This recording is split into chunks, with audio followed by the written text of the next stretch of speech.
youtuberka ugu caansan Soomaalida ma taqaanin markaan leeyahay caansan waxaan uga jeedaa youtuberska marka qiimeynayaan waxa ku qiimeeyaan subscribers kuwa wax soo daaya soo idin ma yiraahdaan subscribe garee xidigta taabo share garee like ta saar ba ku yiraahdaa muxuu intaa ku leeyahay intan waxa kaga xidhan dhaqaale kow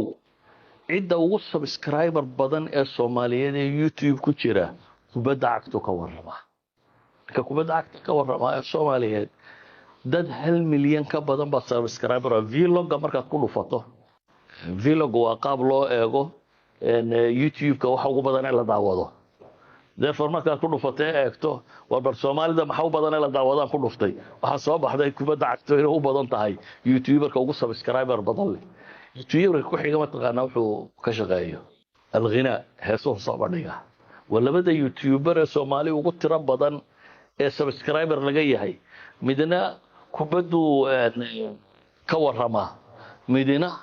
heeso soo bandhiga من مليون مشترك باكو حين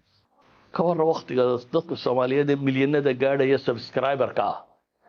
wax kasto ninka soo hadla u soo dhacaya milyan qof waqtigooda hadaad isticmaasho ka war 1 million people hadaad maalin kasta saacad ka isticmaasho waa 1 milyan oo saacadood umada ka khasaaray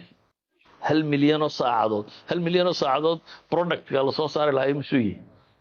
yani wadanadana joogtaan shaqada saacada lagu xisaabtamo Soomaa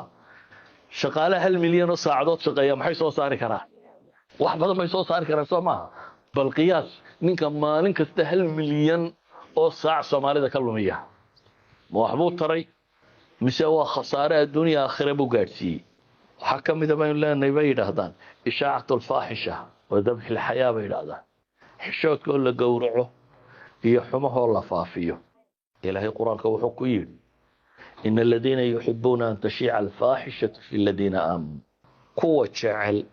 إن الزنا يحرمه قفافان ذاتك إيمانك لغهلي لهم عذاب أليم في الدنيا والآخرة